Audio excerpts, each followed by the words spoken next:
गुरुर्ब्रह्मा गुरुर्विष्णुः गुरुर्देवो महेश्वरः गुरुः साक्षात् परब्रह्म तस्मै श्री गुरवे नमः. तस्मै श्री गुरवे नमः.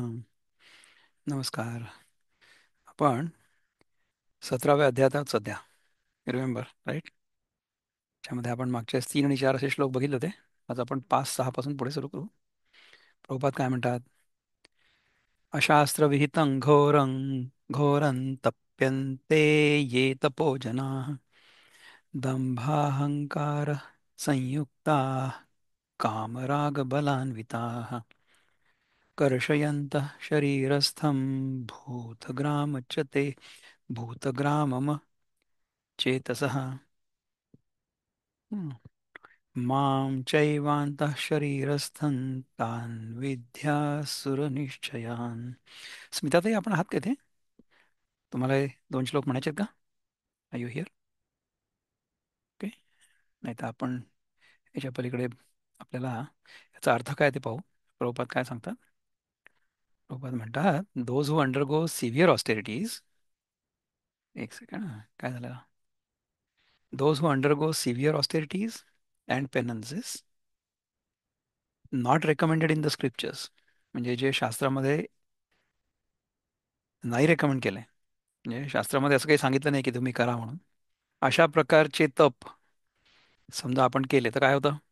Performing them out of pride and egoism, who are impelled by lust and attachment, who are foolish, and who torture the material elements of the body, as well as the super soul dwelling within, are to be known as demons.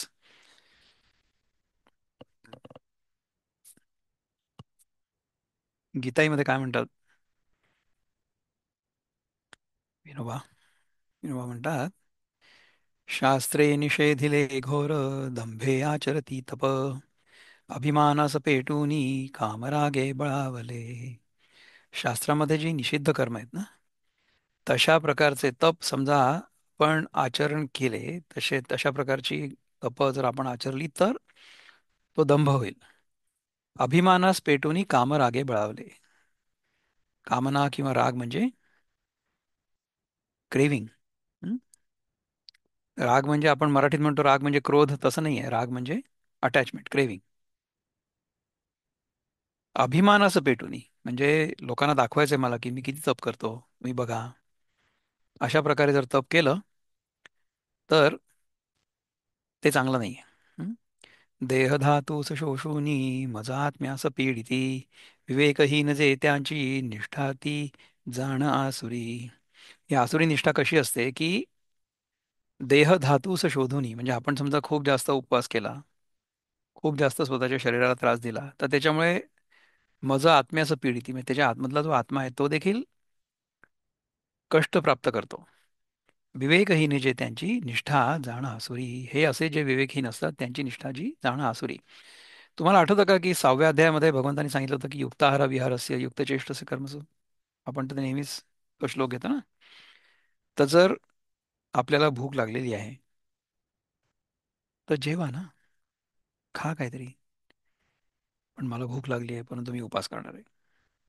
कशा करता? मला लोकांना सांगायचं मी इतके दिवस उपास करतो. तुम्ही जर कुठल्या विशिष्ट हेतूने उपास करत असाल तर चांगली गोष्ट आहे. तुम्हाला वजन कमी करायचं आहे, ठीक आहे.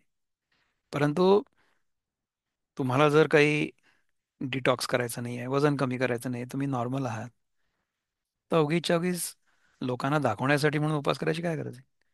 तुम्हाला जेव्हा भूक लागेल तेव्हा खा चुपचाप. आणि जोपर्यंत भूक लागत नाही तोपर्यंत उपवास करा. नाही तर काय कराल तुम्ही की जर शरीराला कष्ट दिले, तर हे शरीर जे आहे ते आपण तयार केलंय का? शरीर तर आपल्याला भगवंतानीच दिलंय. तर जर आपण शरीराला कष्ट दिले, तर जो भगवंत हे शरीर चालवतो त्याला पण तर कष्ट होतं. असं नाही करायला पाहिजे. जे प्रकृतीच्या नियमांप्रमाणे होत आहे ना ते होऊ द्या. बरं, त्याच्यामध्ये मग इंडल्ज करू नका. त्याच्यामध्ये भोगवृत्ती नका ठेवू.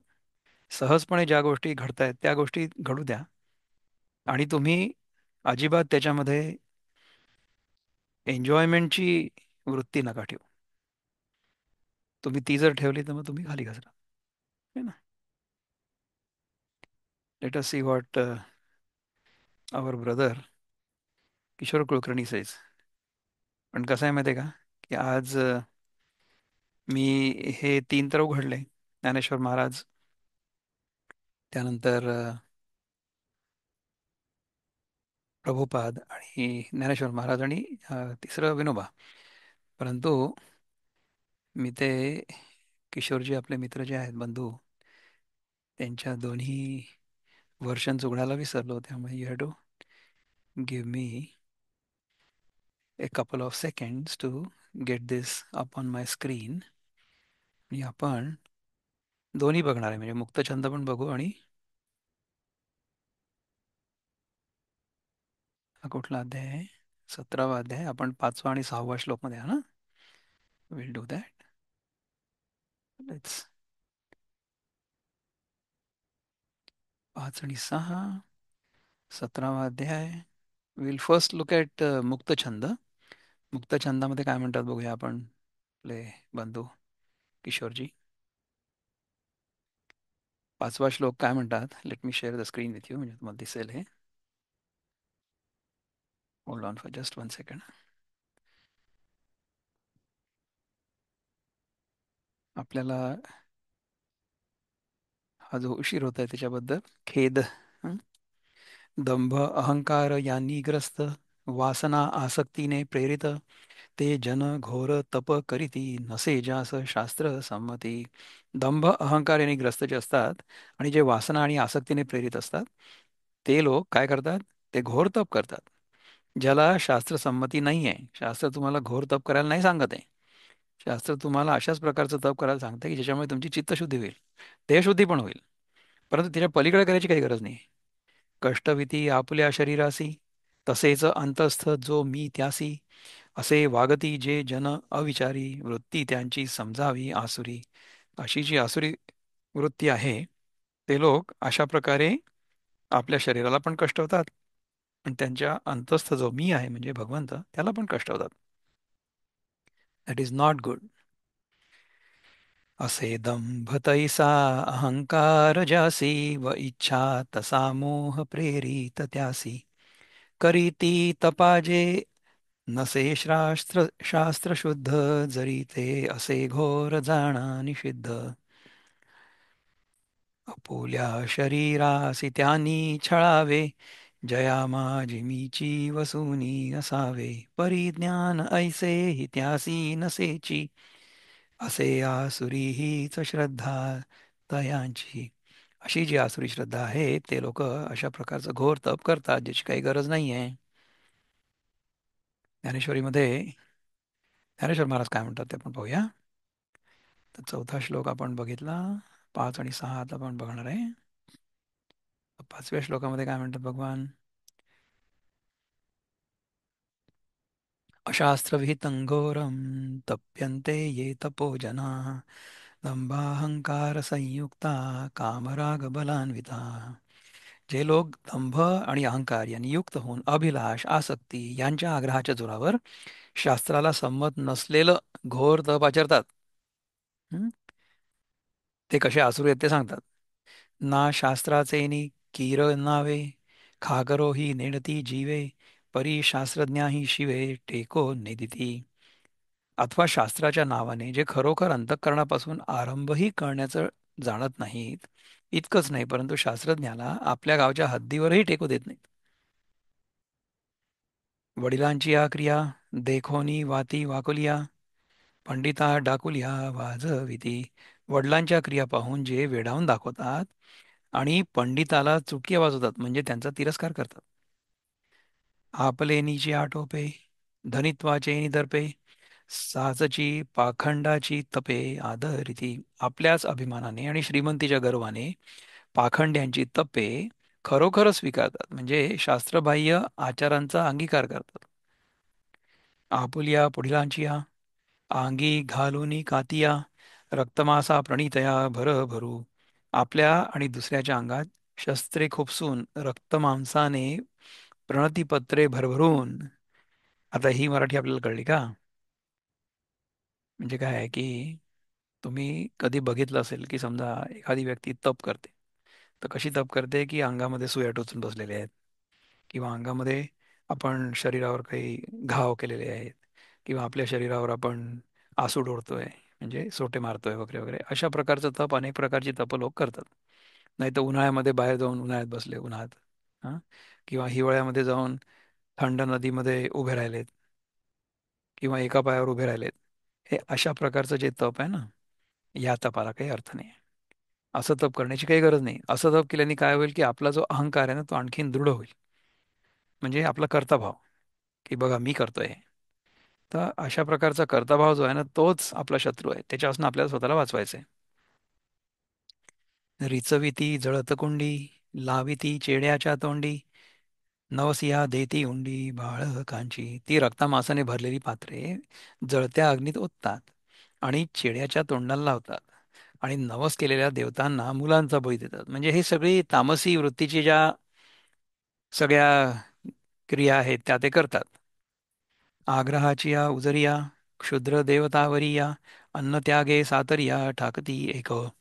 महोत्सव इत्यादी क्षुद्र देवता श्रेष्ठ आहेत. अशा आग्रहाच्या आधिक्याने कोणी लोक सात्रीच्या सात्री म्हणजे 7ही दिवस अन्नत्याग करून राहतात. अगा आत्म परपीडा, बीज तमक्षेत्री सुहाडा, पेरिती मग पुढा तेची पिके.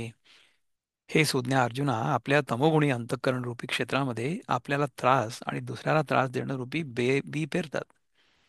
मग पुढे त्या ठिकाणी तेच पिकतं. बाहुनाही आपुलिया आणि नावे तेही धनंजया, न धरी होय तया समुद्री जैसे. अर्जुना, समुद्रातून तरुण जाण्याला समर्थ असा आपल्याला हात नाही आहेत, आणि नावेचा सुद्धा आपण आश्रय करीत नाही. त्यांची समुद्रात जशी दुर्दशा होते, म्हणजे आपल्याला समुद्रातून पोहून तर जाऊ शकत नाही, एवढे काही आपले हात सशक्त नाही आहेत.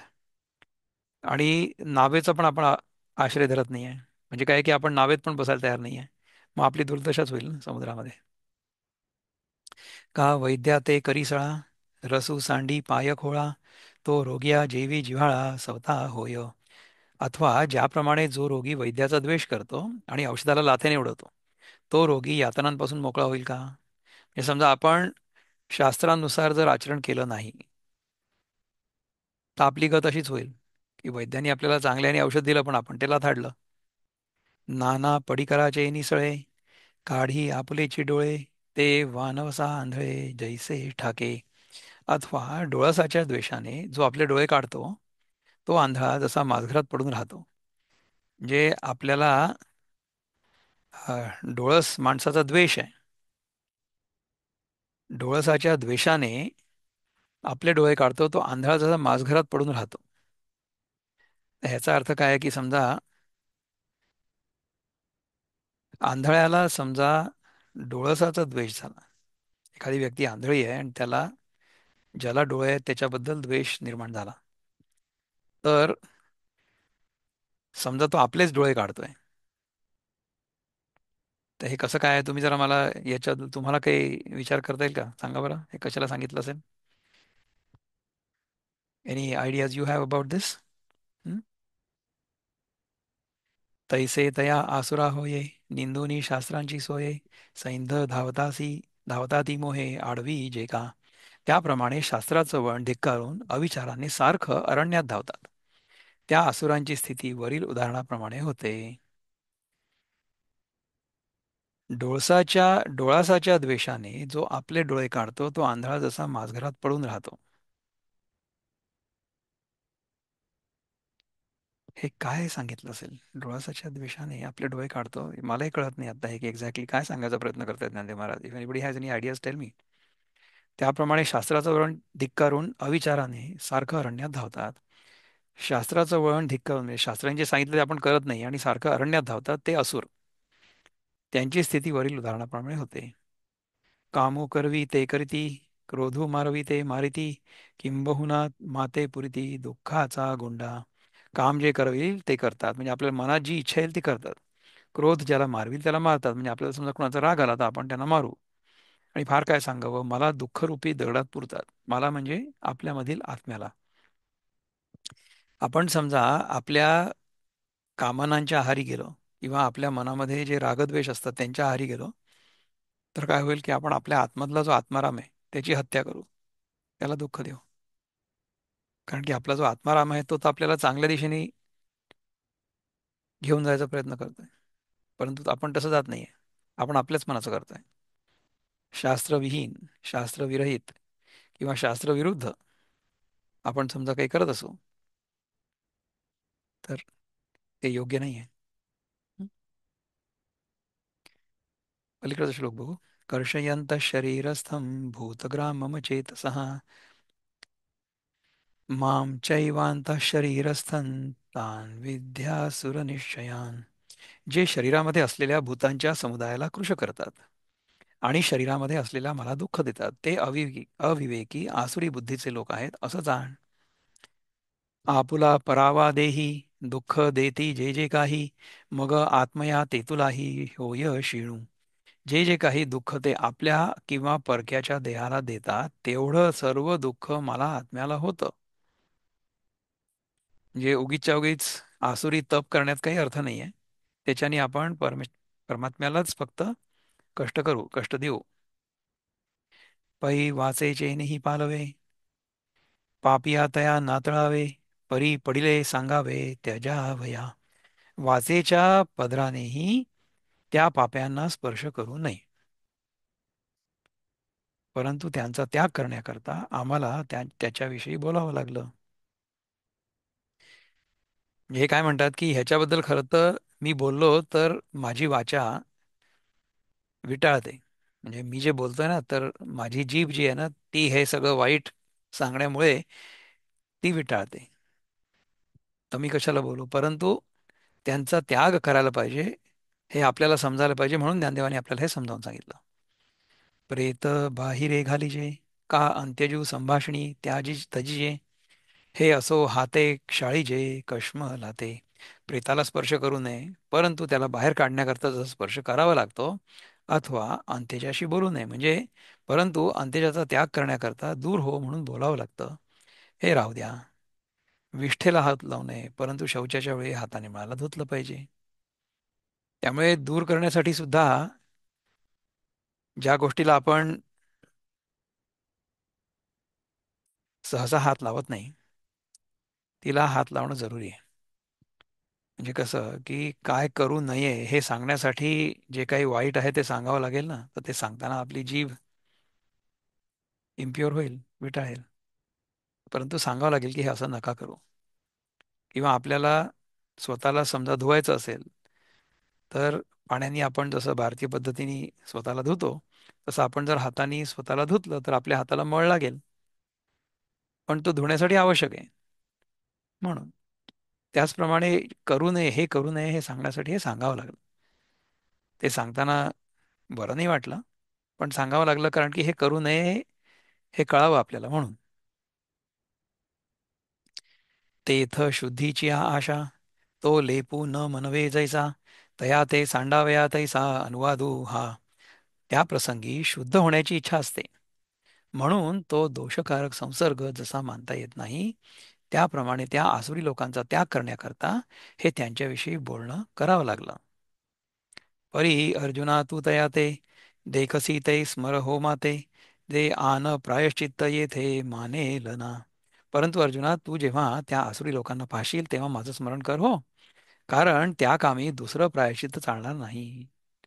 ते सगळं करत असताना तू फक्त मला स्मरण कर, मला लक्षात ठेव, मला तुझ्या मनात ठेव, म्हणजे मग तुला त्याचा त्रास नाही होणार आणि त्याचं प्रायश्चित्त नाही करावं लागणार.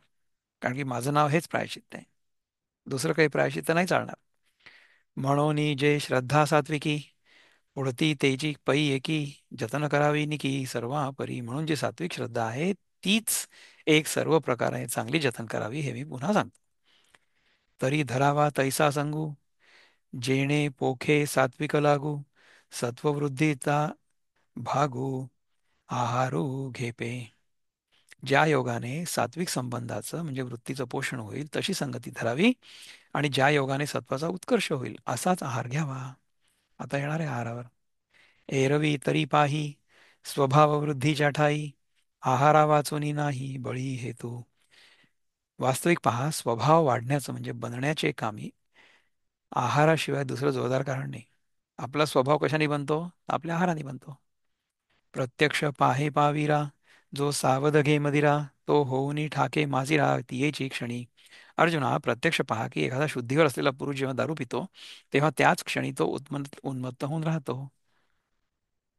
का जो साविया अन्नरसू सेवी, तो व्यापिजे वात श्लेष्म स्वभावी, काय ज्वरू जालिया निववी पयाधिक.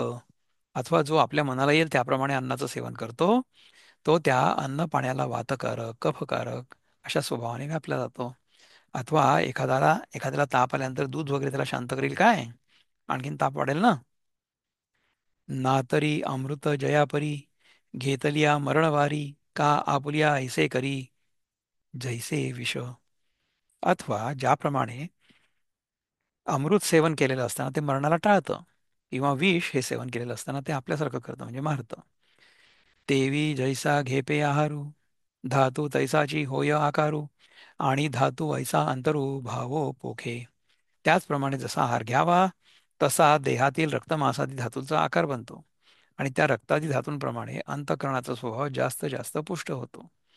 आपल्याला आपण हे आयुर्वेदामध्ये शिकलोय ना, की अन्नाचं रूपांतर होतं रस, रक्त, मांस, मेद, अस्थि, मज्जा, शुक्र, हे सप्तधातू आहे. आणि यांच्यानंतर जे सूक्ष्म परिवर्तन होतं, अन्नाचा जो सूक्ष्म भाग आहे तो, सूक्ष्म म्हणजे सटल, तो होतो आपलं मन. त्याला म्हणतात ओजस. आपलं मन जे आहे ते आपण ज्या प्रकारचं अन्न ग्रहण करू त्यानुसार तयार होत असतं. जर आपण सात्विक अन्न ग्रहण केलं तर आपलं मन सात्विक राहील. आणि आपण जर राजसिक अन्न ग्रहण केलं तर राजसिक राहील. आपण जर तामसिक अन्न ग्रहण केलं तर आपला स्वभाव किंवा आपली दृष्टी तामसिक होईल. म्हणजे तुम्ही बघा की समजा एखादी व्यक्ती, आपण बघतो की दुसऱ्याचं पोट एखाद्या सुरीने चिरते, फाडते, तर 99.99 times out of 100 it will be to save that person's life. ठीक आहे ना. बाहेरून बघताना आपल्याला असं वाटेल की अरे हा माणूस या दुसऱ्या माणसाचं पोट का बरं फाडतोय. तसंच समजा आता एखादा पुरुष आणि एखादी स्त्री जर एकमेकांना बिलगलेली असली किंवा बिलगून चाललेली असली, तर ती व्यक्ती त्या दुसऱ्या व्यक्तीची कोण आहे हे आपल्याला माहिती नाही. समजा म्हणजे त्या मुलीला समजा असं वाटत असेल की, किंवा खरंच जर तिचे वडील असतील तिच्यासोबत, तर बघणाऱ्याला वाटेल की हा एक जो पुरुष आहे तो एका तरुण मुलीसोबत तिला बिलगून आणि चाललेला आहे. असं असू शकतं. परंतु वडील जरी जात असले आपल्या मुलीसोबत, तरी सुद्धा जर त्यांना कोणी बघितलं आणि त्यांच्या मनात जर कुठला तरी वाईट विचार असला तर त्यांना काहीतरी वेगळं दिसू शकतं. दिसायला काही पण दिसेल, परंतु जी व्यक्ती त्याच्यामध्ये आहे त्यांच्या मनामध्ये काय भावना आहे ते त्यांना कसं कळणार? तर जाकी रही भावना जैसी प्रभु मुहूर्त तिनं देखी तैसी. आपल्या मनात जे असतं ना, तसं आपण बघतो. जे प्रत्यक्ष आहे ते आपल्याला माहिती नसतं, आणि आपण काही ना काहीतरी निष्कर्ष काढतो.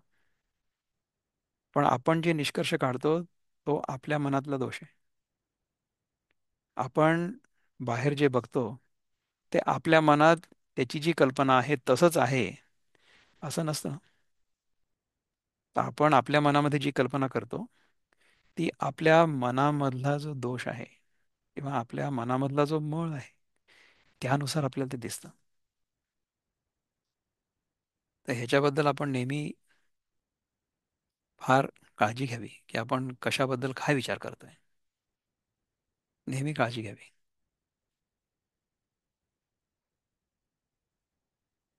जैसे भांडियाचे इने तापे, आतुले उदकही तापे, तैसी धातुवशे आटोपे चित्त वृत्ती.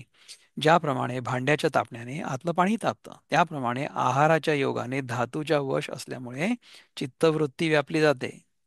तर ज्याप्रमाणे आपण आपला आहार घेऊ त्याप्रमाणे आपलं मन तयार होईल आणि आपल्याला जगामध्ये जे नाही आहे ते दिसायला लागेल भलतं सलतं. म्हणून सात्विको रसो सेविजे, तही सत्वाची वाढी पाविजे, राजसा तामसा होईजे येरी रसी. म्हणून सात्विक रस सेवन करावे, तेव्हा सत्वाची म्हणजे सत्वगुणाची वृद्धी होते आणि इतर रसांनी रजोगुणाची आणि तमोगुणाची वृद्धी होते. तरी सात्विक कोण आहारू, राजसा तामसा कायी आकारू, हे सांगो करी आदरू आकर्णनी. तर सात्विक आहार कोणता, राजस आणि तामस आहाराचं स्वरूप काय, ते आता सांगणार आहेत. ते आता तू चांगलं लक्षपूर्वक ऐक. तर तुम्ही आत्तापर्यंत आपण जे ऐकलं त्याच्याबद्दल काही विचार व्यक्त करायचे असतील तर करू शकता. आणि आता आपण सात्विक राजसिक तामसिक आहाराबद्दल जाणार आहे, म्हणजे आपला जो सगळ्यात आवडता विषय आहे, favourite topic, right? So shall we go for that or do you want to contemplate on this? आपण जे अन्न ग्रहण करू त्यानुसार आपलं मन असतं, असं आहे. बोला विजय दादा. आपला श्लोक वाचायचा राहिलाय. कुठला श्लोक भक्ती वाचायचा राहिला? वेदांतांचा हा जो आपण आता भक्तिवेदांताचा श्लोक वाचला. आपण जो आत्ता वाचला आणि दोन्ही एकत्रच तर वाचले, 5वा आणि 6वा, रिमेंबर? अच्छा. बघा बघा, तुम्ही पुन्हा एकदा बघा. आल गो बॅक देअर, म्हणजे you will remember that. Let's go back there. हे बघा, हे जे 5 आणि 6 श्लोक होते ना, हा हा. हे त्यांनी एकत्रच बोलले होते, हो, बरोबर बरोबर. है ना? तर ते आपण दोन्ही एकत्रच घेतले, दोन्हीकडे बरोबर. सगळीकडेच. ठीक आहे. म्हणून तर ते आता झाले आपण, तसे. हां, आता आपण 7वं घेऊया. Late us see what 7th one says. त्याच्यामध्ये बघा ते काय म्हणतात. आता हे आहाराबद्दल आहे. ओके. आहारस्त्वपि सर्वस्य त्रिविधो भवति प्रिया, यज्ञस्तपस्तथा दानं तेषां भेदमिमं शृणु. आता ह्या आहार, यज्ञ, तप आणि दान याच्यामध्ये सात्विक राजसिक तामसिक कसं असतं त्याच्याबद्दल आता भगवान आपल्याला समजावून सांगणार आहेत. गीतामध्ये काय म्हणतात विनोबा? आहारात हि सर्वांच्या तीन भेद यथा रुची, तसे यज्ञी तपी दानी सांगतो भेद ऐकते. या चारीमध्ये जे भेद आहेत, सात्विक राजसिक तामसिक, ते आता मी तुला समजावून सांगतो. तर मुक्त छंदामध्ये पहिले पाहू. मुक्त छंदामध्ये काय म्हणतात? सकलांसी प्रिय असे अन्न, त्याचे प्रकार असती तीन, तसेच यज्ञ तप अंदान यांचे असती प्रकार तीन. यांचे पण प्रकार तीन आहेत. असे अन्न जे प्रिय सर्वांसी जाण, तयाने असावे प्रकारात तीन. तशी यज्ञ आणि तपावर गवारी, वदाना करावेची तीन प्रकारी. आता ह्याच्यावरचं जे एक्सप्लेनेशन आहे ते फार छोटं असणार आहे, मला माहिती आहे, पण नंतर बघूया आपण काय म्हणतात ते. हां. प्राणीमात्रांना प्रिय असणारा आहार हा सुद्धा 3 प्रकारांचा असतो. यज्ञ, तप तसंच दान हे देखील 3 प्रकारचे असतात. त्यांचा हा भेद आता ऐकतो. आणि एकसरे आहारा, कैसेनी तिनी मोहरा, जालिया तेही वीरा रोकडे दाऊ. आणि आहाराचे एकदम 3 प्रकार कशाने झाले तेही अर्जुना आताच दाखवू. तरी जेवणाराच्या रुची, निष्पत्ती की बोनियाची, आणि जेविता तव गुणाची दासी येथ. तरीही जेवणाराच्या रुचीप्रमाणे अन्न तयार केलं जातं आणि या जगात जेवणारा 3 गुणांचा गुलाम झालेला असतो. तर आपली जशी वृत्ती असेल तशा प्रकारचा आहार आपल्याला आवडेल आणि तशा प्रकारचा आपण आहार घेऊ, असं सांगतायत ज्ञानेश्वर महाराज. जे जीव करता भोगता, तो गुणास्तव स्वभावता, पावोनिया त्रिविधता चेष्टे त्रिधा. कारण की करता भोगता जो जीव तो 3 गुणांमुळे स्वतः स्वभावतःच 3 प्रकारचा होऊन 3 प्रकारची कर्मे करतो, त्यामुळे तशाच प्रकारचं जेवण त्याला आवडतं. म्हणून त्रिविधू आधा आहारू, यज्ञ यज्ञू ही त्रिपकारू, तप दान अन व्यापारू त्रिविधची ते. म्हणून आहार 3 प्रकारचा आहे आणि यज्ञही 3 प्रकारचे आहेत आणि दान तपादी यांचे पण प्रकार 3 प्रकारचे आहेत. ठीक आहे. ज्ञानदपादी चापारही, चापार नाही व्यापारही पाहिजे, 3 प्रकारचे आहेत. पै आहार लक्षण पाहिले, पै आहार लक्षण पहिले सांगो जे म्हणितले, ते ऐक गा भले रूप करू. परंतु पहिले मी तुला आहाराबद्दल सांगतो, त्याची चांगली स्पष्टता करतो, ते आता तू ऐक. आता हा जो श्लोक आहे ना, 8वा, मला अनेक वेळा अनेक लोकांनी सांगितलंय की तुम्ही एवढी सगळी आहाराबद्दल भाषणं करता, तर गीतेमध्ये असं सांगितलं की कुठल्या प्रकारचा आहार घ्यायला पाहिजे. तर आयु सत्वबल आरोग्य सुखप्रीती विवर्धना रस्यासिक स्निग्धा स्थिरा हृदया आहारा सात्विक प्रिया. आता foods dear to me, food foods dear to those in the mode of goodness, म्हणजे काय आहे की जे सात्विक अन्न आहेत, सात्विक पदार्थ आहेत, ते काय करतात, they increase the duration of life. म्हणजे त्यांनी आपल्याला चांगलं लांब आयुष्य मिळतं. दीर्घायुष्य मिळतं. प्युरिफाय वन्स एक्झिस्टन्स, म्हणजे आपण इथे राहू तेव्हा आपलं राहणं जे असेल ते सात्विक असेल, शुद्ध असेल. अँड गिव्ह स्ट्रेंथ, म्हणजे आपल्याला बल प्राप्त होईल. हेल्थ म्हणजे आरोग्य प्राप्त होईल. हॅपीनेस म्हणजे सुख प्राप्त होईल. आणि सॅटिस्फॅक्शन म्हणजे संतोष प्राप्त होईल. Such foods are juicy, fatty, wholesome and pleasing to the heart. याला रसयुक्त आहे, स्निग्ध आहे, होलसम आहे. होलसम म्हणजे not refined. Okay. It will be whole foods. आणि प्लीजिंग टू द हार्ट म्हणजे आपल्याला ते आवडतील सुद्धा. अशा प्रकारचं अन्न आपण ग्रहण करायला पाहिजे. आहारातही सर्वांच्या तीन भेद यथा रुची, तसे यज्ञी तपिदानी सांगतो भेद ऐकते. सत्वप्रीती सुख स्वास्थ्य आयुष्य बळ वाढवी, रसाळ मधुर स्निग्ध, रसाळ मधुर स्निग्ध स्थिर आहार सात्विक. हा आहार सात्विक आहे की जो रसाळ आहे, मधुर आहे, स्निग्ध आहे. तर त्याच्यासाठी आपले बंधू किशोरजी काय म्हणतात, ते म्हणतात, अन्न जे प्रियजनांसी सात्विक, उत्साह सुख आरोग्यदायक, जे वाढवी आयुष्य आणि बळ, असे ते स्निग्ध पौष्टिक रसाळ. वृत्तबद्धामध्ये काय म्हणतात, रुचे अन्न ऐसे गुणी सत्व त्यासी, करीवर धना आयु सत्वा सुखासी, तसे शक्ती प्रेमासी स्वास्थ्यास देत, असे स्निग्ध आणि रसानेही युक्त. सात्विक अन्न कुठलं आहे त्याच्याबद्दल आता आपल्याला सांगणार आहेत. ज्ञानेश्वर महाराज काय म्हणतात बघा. ते म्हणतात की आयुष्य, सत्व, बल, आरोग्य, सुख आणि प्रीती यांची वृद्धी करणारे, म्हणजे अंगानेच सुरस स्निग्ध, शरीरामध्ये बहुत काळ राहणारं, मनास आनंददायक असं असा जो आहार आहे तो सत्ववृत्तीच्या लोकांना प्रिय असतो. तरी सत्वगुणाकडे जे दैवे भोगता पडे, तै मधुरी रसी वाढे मेचू तया. तर जेव्हा प्रारब्ध योगाने भोगता म्हणजे जेवणारा जीव सत्वगुणाच्या उत्कर्षात पडतो, म्हणजे समजा भोक्ता जो आहे, जो आहार घेणारा आहे, तो जर सत्वगुणी असला तर काय होईल, तेव्हा मधुर पदार्थांच्या ठिकाणी त्याची आवड वाढते. म्हणजे he will like sweet testing food. पण त्याचा आपण अर्थात अतिरेक करायला नको, नाही तर मग खूप जास्त गोड खाल्लं तर मग आपल्याला मधुमेह वगैरे काहीतरी होऊ शकतो. आंगेची द्रव्ये सुरसे, जे आंगेची पदार्थ गोडसे, आंगेची स्नेहे बहुवसे सुपक्वे जिये, जे पदार्थ स्वभावतच गोड असतात, जे पदार्थ स्वभावतः स्निग्ध असतात, आणि जे पदार्थ चांगले परिपक्व असतात.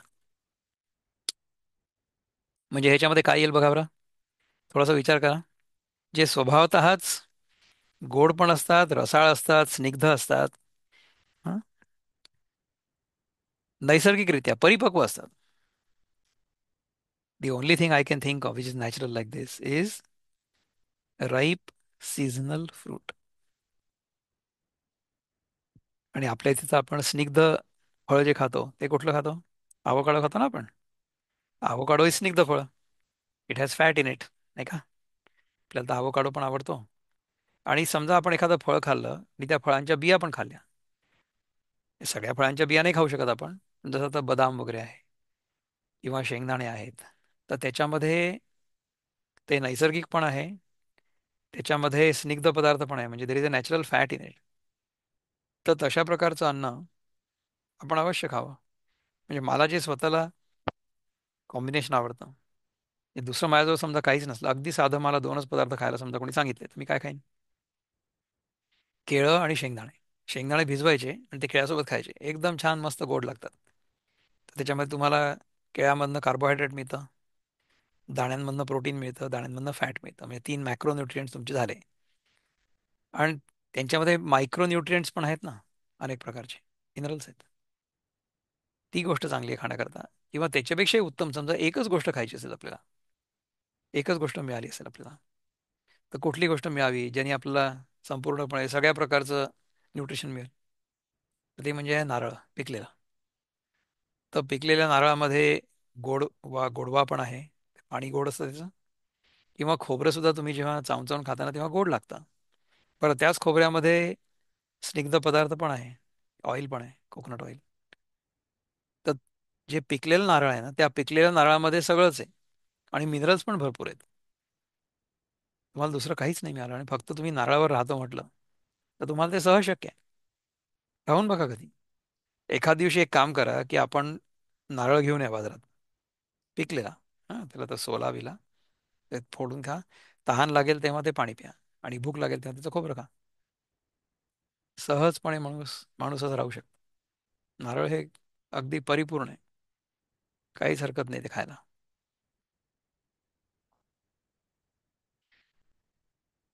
आकारे नवती डगळे, स्पर्शे अति मवाळे, जिभे लागी स्नेहाळे, स्वादे जिये. आकाराने मोठे आणि बेढप असत नाहीत आणि स्पर्शाला अति मऊ आणि जिभेला आवडणारे आणि जे चवदार असतात असे पदार्थ.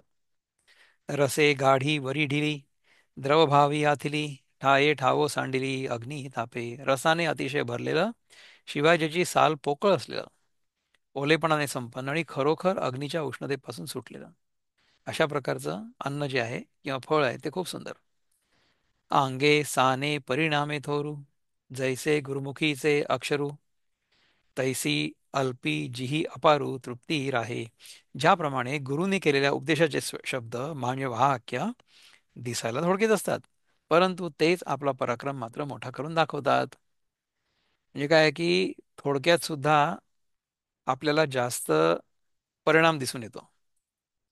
माझा जो अनुभव आहे तो असा आहे की समजा आपण नैसर्गिक अन्न खाल्लं, म्हणजे कसं की ज्या ऋतूमध्ये जे पिकतं ते पिकल्यावर समजा आपण खाल्लं तर कमी अन्नामध्ये आपल्याला जास्त पुष्टी मिळते. So you have to eat less और यू कॅन ईट लेस आणि you will still get all the nutrition you need. म्हणजे काय झालं की आपण जास्त कार्यक्षम झालो ना, एफिशियंट झालो. अशा प्रकारे जर आपण राहिलो तर आतून आपल्याला आरोग्याचा एक खूप सुंदर आणि अतिशय चांगला अनुभव येतो. आपल्याला कल्पनेबाहेर तृप्ती मिळते आणि कमी गोष्टीमध्ये जास्त परिणाम होतो. आता महावाक्य कुठली आहेत आपली? चार महावाक्य आहेत ना. प्रज्ञानम ब्रह्म, अयम आत्मा ब्रह्म, अहम ब्रह्मास्मी आणि तत्वमसी. चार महावाक्य आहेत. तर छोट्याशा वाक्यामध्ये संपूर्ण वेदांत आपल्याला पॅक करून सांगितलेलं आहे. त्याचप्रमाणे समजा आपण अशा प्रकारचा सात्विक आहार घेतला तर कमी आहारामध्ये आपल्याला पूर्ण पुष्टी मिळेल आणि आपलं जीवन खूप चांगलं चालेल, आपलं स्वास्थ्य खूप चांगलं राहील. हा सात्विक आहाराचा परिणाम आहे किंवा सात्विक आहाराचं हे महात्म्य आहे.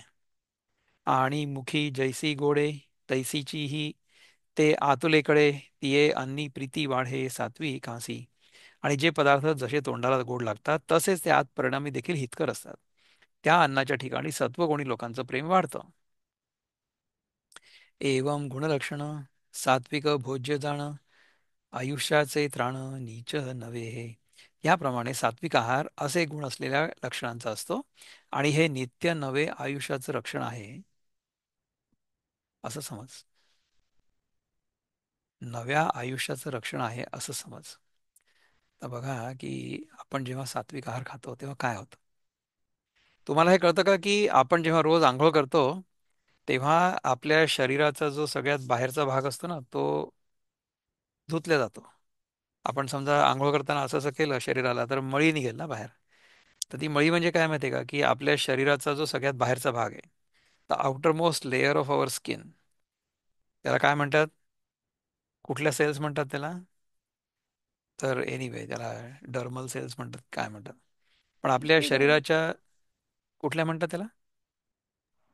इपिडर्मिस. एपिडर्मल सेल्स म्हणतात का एपिडर्मिस? मला माहित नाही. एनिवे तर शरीराचा सगळ्यात बाहेर जसं साप जसा कात टाकतो ना तसं आपण रोज कात टाकतो. ओके, आपल्या शरीराचा जो सगळ्यात बाहेरचा भाग असतो तो आंघोळ करताना चालला जातो आणि तो आतून तयार होतो ना रोज. म्हणजे काय होतं की आपण जे अन्न खातो ते अन्न आतून सगळं ते मेटाबोलाइज होऊन आणि असं आपलं शरीर जेव्हा आतून असं बाहेर तयार होत असतं नेहमी. ठीक आहे ना. आणि बाहेरचं जे आहे ते झडत असतं सारखं. ही प्रक्रिया जन्मापासून ते मृत्यूपर्यंत चालू राहते बरं का. अच्छा, काही काही गोष्टी अशा असतात की ज्याच्यामध्ये काही चेतना नाही आहे. Okay, it is dead material, म्हणजे अगदी मॅटर म्हणू आपण त्याला. किंवा निर्जीव वस्तू. निर्जीव वस्तू आपल्या सजीवातनं पण तयार होते. माहिती आहे का तुम्हाला कुठली ती? दोन वस्तू आहेत. एक म्हणजे आपली नखं आहेत आणि दुसरे म्हणजे आपले केस आहेत. हे जेव्हा आपण नखं कापतो तेव्हा आपल्याला काही कळत नाही, कारण की तिथपर्यंत आपली प्राणशक्ती जातच नाही ना. It is dead material. ते आपण क्लिप करतो किंवा आपण केस कापतो, आपल्याला काही कळत नाही. तर केस हे म्हणजे ज्याच्यामध्ये प्राण नाही आहे अशी वस्तू, निर्जीव वस्तू सजीवातनं तयार होते की नाही, आहे की नाही गंमत? तर आपण जर आहार सात्विक केला तर आतून जे तयार होईल सगळं ते शुद्ध असेल आणि बाहेरून जे अशुद्ध आहे ते चाललं जात आहे.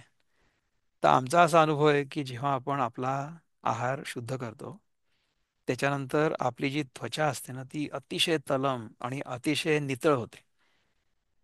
हा आमचा प्रत्यक्ष अनुभव आहे, सगळ्यांचा अनुभव आहे. म्हणजे शेकडो लोक जे आमच्या आहारशुद्धीच्या प्रोग्राममधनं ग्रॅज्युएट झाले आहेत किंवा जे नुसते आले आणि त्यांनी 7 दिवसातच त्यांना अशा प्रकारचा अनुभव आला. आहार शुद्धी केली रे केली की तुमची त्वचा सुधारते इमिजिएटली. खूप चांगलं होतं. करून बघा प्रयोग तुम्ही. आणि तुम्हाला जर याच्याबद्दल माहिती करून घ्यायची असेल तर माझ्याशी तुम्ही करा संपर्क. आपण याच्याबद्दल बोलू आणि तुम्हाला मी सांगेन की काय काय करू शकतो आपण. नित्य नवे आयुष्याचे रक्षण आहे असं समज. So we get rejuvenated from within when we do the ahara shuddhi. सात्विक आहाराने आपण आतून शुद्ध होतो. येणे सात्विक रसे, जव देही मेहो वरिषे, तव आयुष्य नदी उससे दिहाची दिहा. जेव्हा हा सात्विक आहार रूपी मेघ देहात वर्षाव करतो तेव्हा आयुष्य रूपी नदी दिवसेंदिवस वाढत जाते. तेव्हा आपलं आयुष्य वाढतं. So you live long. Not only long but you live well. सत्वाची ये कीर पाळती, कारण हाची सुमती, दिवसाची ये उन्नती भानू जैसा. बुद्धिमंत अर्जुना, ज्याप्रमाणे दिवसाची वाढ करायला सूर्य हा कारण आहे आणि शरीरा हनमानसा बळाचा पै कुवासा हा आहारू तरी दशा कैची रोगा. आणि शरीराला अथवा मनाला सामर्थ्य पुरवणारा असा हा आहार जर असेल तर रोगांना अस्तित्व कुठलं? जे आहार शुद्धीचा कार्यक्रम हाती घेतल्यानंतर तर 7.5-8 वर्ष झाली. गेल्या 7.5-8 वर्षामध्ये तुम्हाला विश्वास नाही बसणार पण माझं डोकं सुद्धा दुखलेलं नाही. इतकं आरोग्य चांगलं राहतं आपलं. सात्विक आहाराने तुमचं आरोग्य किती चांगलं राहू शकतं याचं मूर्तिमंत उदाहरण आहे. म्हणजे मी हे प्रौढी म्हणून नाही सांगत आहे, मी तुम्हाला फक्त एक परिणाम म्हणून सांगतोय. मला हे कळतं की ह्या सगळ्या गोष्टी प्रकृतीच्या नियमानुसार होतात आणि मी करणार नाहीये. आपल्याला भगवंतानी सांगितलेलं आहे की प्रकृती क्रियमाणानी गुणे कर्माणी सर्वशः अहंकार विमळात्मा करता हमिती म्हणते, राईट? तर जे काही घडतं ते प्रकृतीच्या नियमांनुसार घडतं. ते प्रकृतीचे नियम काय आहेत ते आपण समजलो, त्यानुसार आपण आपलं जीवन चालवलं आणि त्याच्यामुळे आपल्याला हे परिणाम दिसले. तर हे तर गीता पण सांगते ना आपल्याला की तुम्ही समजा सात्विक आहार घेतला तर तुम्हाला आंतरिक शुद्धीचा अनुभव येईल. आपला हा सगळ्याचा सत्वचा जो कार्यक्रम आहे तो सगळ्याच्या सगळा आहार शुद्धीचा कार्यक्रम गीतेच्या सिद्धांतांवर असं आधारित आहे. तर ती गीता आपण आपल्या रोजच्या जीवनामध्ये आचरणात आणली तर त्याच्यामुळे आपला किती लाभ झाला आज सुद्धा. हे गीतेची कथा कृष्णाने अर्जुनाला सांगितली होती का आणि कधी सांगितली होती वगैरे वगैरे ह्याच्याबद्दल जे इतिहासकार आहेत त्यांनी माथापच्ची करावी. काही फरक नाही पडत. आपल्याला त्याच्यापासून आत्ता काय उपयोग होईल त्याच्याबद्दल आपण चिंतन करतोय. बरोबर? तर जर गीतेमधले जे सिद्धांत आहेत ते समजा आपण आजच्या जीवनात आजही आचरणात आणले तर आपला खूप लाभ होऊ शकतो. त्यामुळे आपण युक्तहार विहारस्य युक्तचेष्टस्य कर्मसु हे सगळं करतो. हं? त्यानंतर योगाभ्यास करतो. आपल्याला जे जे आपण सगळीकडनं चांगलं शिकायचं ऐकायचा प्रयत्न करतो ते ऐकतो आणि ते सगळंच्या सगळं आपण आचरणात आणण्याचा प्रयत्न करतो. आणि हे सगळं करत असताना मी करता म्हणजे मी करणार आहे आणि मी भोगता म्हणजे मी भोगणार आहे, ह्या दोन्ही गोष्टी आपल्या मनामध्ये यायला नको. आपल्याला जेव्हा जे करायचं असेल तेव्हा आपण अवश्य करावं आणि ते इतरांच्या दृष्टिकोनातनं करावं. म्हणजे समजा एखादी व्यक्ती शोकाकुल असेल, स्त्री किंवा पुरुष कोणी पण, तर त्यांना तुम्ही जवळ घ्या आणि त्यांना त्यांचं सांत्वन करा. तर तेव्हा कसं असतं की जी व्यक्ती दुःखामध्ये आहे, तिला समजा तिच्या पाठीवरनं कोणीतरी हात फिरवला किंवा तिला जर जवळ घेऊन बसलं, तर तिला ते किती रिलॅक्सिंग वाटतं. त्या व्यक्तीच्या दृष्टिकोनात तुम्ही बसून ते करा. अशा दृष्टिकोनात जर तुम्ही केलं तर ते पुण्य आहे. पण जर त्याच्यामध्ये जर तुमच्या मनामध्ये वाईट भावना असली तर मग ते पाप आहे. तर ते पाप आहे की पुण्य आहे ही आपल्या मनातली भावना आपल्याला माहिती आहे. इतर कोणी समजा बघितलं त्यांना असं वाटेल की अरे असं कसं काय करतात हे? म्हणजे ते त्यांच्या मनातली ती भावना आहे. त्यांच्या मनात ही भावना आहे की असं करायला नको. परंतु आपल्या मनातली भावना वेगळी असू शकते. आपण कोणाचं सांत्वन करत असू, असं होऊ शकतं, नाही का? तर जाकी रही भावना जैसी, प्रभू मुरत तिनं देखी तैसी, असं होऊ शकतं, नाही का? तशा प्रकारे आपण आपलं मन आणि आपलं आचरण शुद्ध असायला पाहिजे. आपल्या मनामध्ये कुठल्याही प्रकारचा गैरभाव नको. हं? आपल्या मनामध्ये पवित्र भावना असली तर आपल्या मनातली भावना भगवंताला माहिती आहे. इतर लोकांना त्याच्याबद्दल काय वाटतं तो त्यांच्या मनाचा प्रश्न आहे किंवा त्यांच्या मनातले दोष आहेत ते. त्याला आपण काही नाही करू शकत.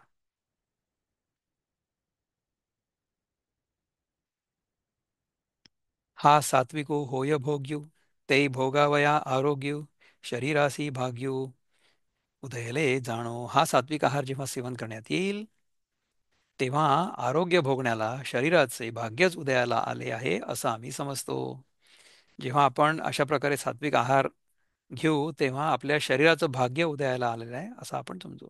कारण की आपलं शरीर निरोगी राहील नेहमी. रोगांना अस्तित्व कुठलं? नाहीच राहू शकत. रोग होऊ नाही शकत. आपल्याला शरीराला आणि मनाला सामर्थ्य पुरवणारा हा जो आहार आहे, तर रोगांना अस्तित्व कुठलं? रोग होऊच नाही शकत. आणि सुखाचे घेणे देणे, निके वाया ये येणे, हे असो वाढे साजणे आनंदेसी. आणि या सात्विक आहाराने सुखाच्या देवघेवीचा व्यवहार चांगला भरभराटीला येतो, हे राहू दे. एवढंच काय, पण त्याचं आनंदाशी सख्य वाढतं, है ना?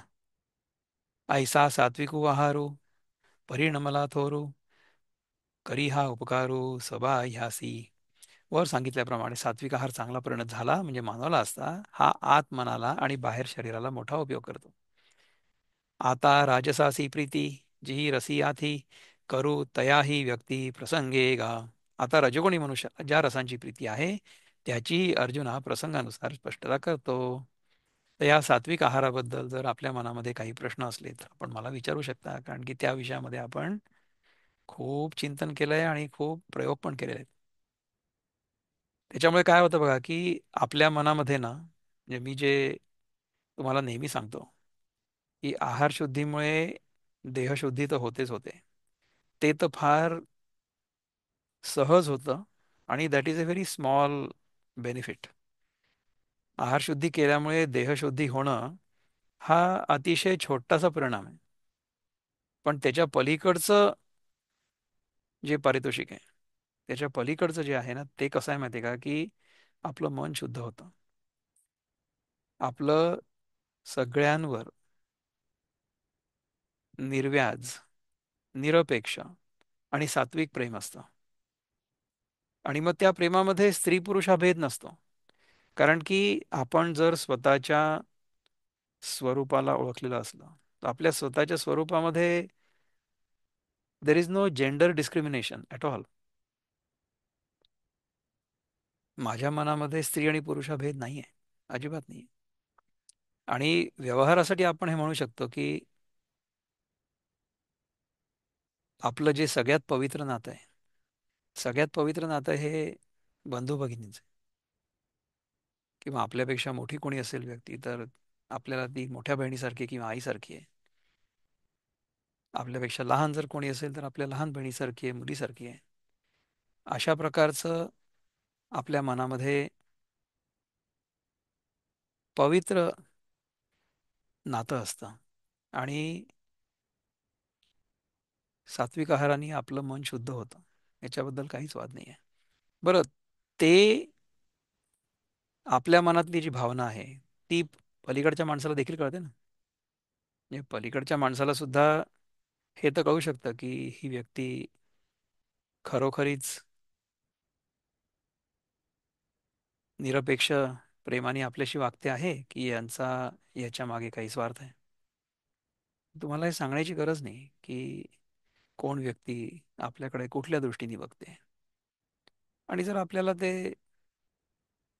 खरं वाटत नसेल तर आपण मग त्याच्यापासून दूर राहू.